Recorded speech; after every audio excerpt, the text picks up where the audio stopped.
All right, in this last unit, we're going to look at moles and stoichiometry type stuff with a couple of little uses for it for percent calculation and things like that. But let's start with what is the mole? Well, the answer is here at the bottom. It's really just a very large number. In fact, 1 mole is equal to 6.02 times 10 to the 23rd, and if you remember scientific notation, that's stinking huge. Items or molecules or whatever you're looking at, really. It's just the amount of them. You can think of it basically the same as a dozen. You know that if you have a dozen of something, you have 12 of them, right? Well, if you have a mole of something, you have 6.02 times 10 to the 23rd of them. It's also commonly referred to as Avogadro's number. That's not avocado, though it looks similar. It's Avogadro. So let's think about these moles and why we would use them for a second. So first of all, let's go back to that comparison of a dozen, because a mole really is just a number. It's 6.02 times 10 to the 23rd of an item. The same as a dozen means you have 12 of something. So if I had a dozen pencils and a dozen bricks, I now have the same number of each, but there's still different characteristics that are completely different about them. The mass of the pencils is still way less individually, and so a dozen of them is way less than a dozen bricks. In the same way, the volume and the weight of them would also be that way. But we wouldn't need to look at a bunch of pencils or a bunch of bricks in order to get an accurate description of their mass. However, elements are teeny, tiny, right? And so they're so small that we need a large quantity of them in order to get a reasonable amount of understanding of their mass.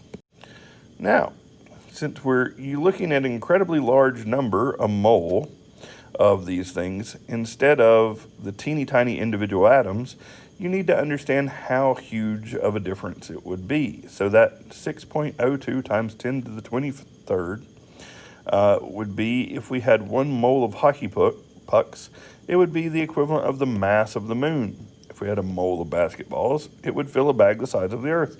And if we had a mole of pennies, even small pennies, it would be enough to cover the surface of the earth a fourth a mile deep. That's why we're looking at something very, very, very tiny, not just a penny, but an atom. So if you look at an individual atom, it is so small that we need this very large number of a mole in order to really figure out what's going on with them. Now, moles come in very useful when we realize they're already implanted on the periodic table for us, because most of the mass that we've looked at is the mass of 1 mole of an element or a compound. So that atomic mass that we learned on the periodic table, yes, we learned it first as atomic mass units, but that didn't mean a lot to us, that AMU. What it really indicates, and what we really want to focus on, is grams per mole, or grams per mole, see? Because that means in 1 mole, that atomic mass tells you how many grams are in 1 mole of something. And if we know how many of the atoms are in that mole, then we can figure out the grams per atom. The reason we don't use this on the periodic table is it would be so insignificantly small for each atom that we would end up writing a period with a whole bunch of zeros until we ever got to anything. So we look at the grams per a mole of that atom. So to give you a better understanding of this, let's take a look at a few atoms that we've looked at before, like carbon here. Now, if you remember carbon, we said it had a atomic mass of 12.01 AMU. To write that better, AMU, right? Well, that's also 12.01 grams per mole. That means for every 1 mole of carbon, so let's see, 1 mole of carbon, that's going to be equal to 12.01 grams. And that's all that's really saying, is that for this amount of carbon, you have this many grams. Same thing with aluminum here. This is 26.98 AMU. directly translate, all you do is you change the unit to grams per mole because they're interchangeable with atomic mass units. And you get that 1 mole of aluminum is equal to 26.98 grams. Zinc, same thing. 1 mole of zinc is equal to 65.39 grams. That's what each of these mean, okay?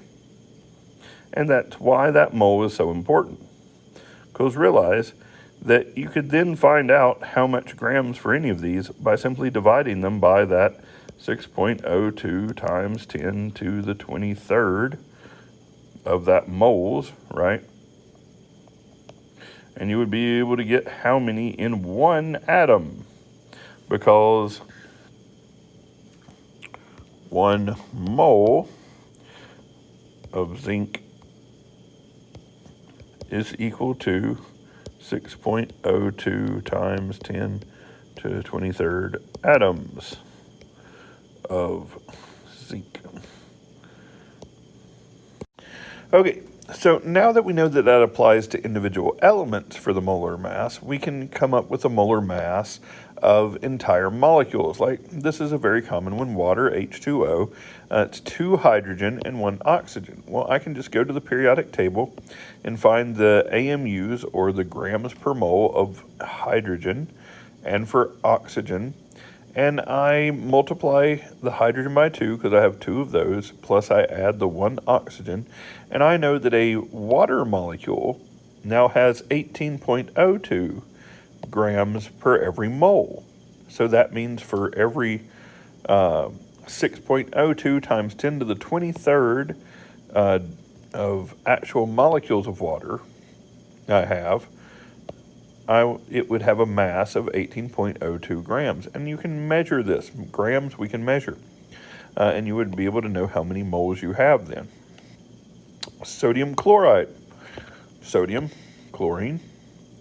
You put the 2 together. That's their AMUs, or their grams per mole on the periodic table. Just add them together. You now have the molar mass of that salt. So then you could actually put these together and come up with salt water and figure out things like that.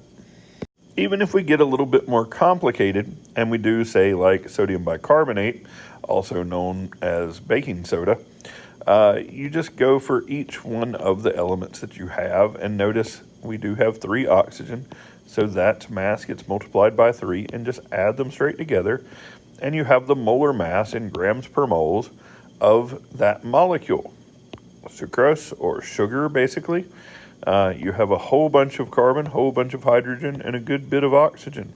You just multiply each of those elements' periodic table mass by how many of the atom is in this molecule to make up one of those molecules, and then you have the overall mass of the molecule.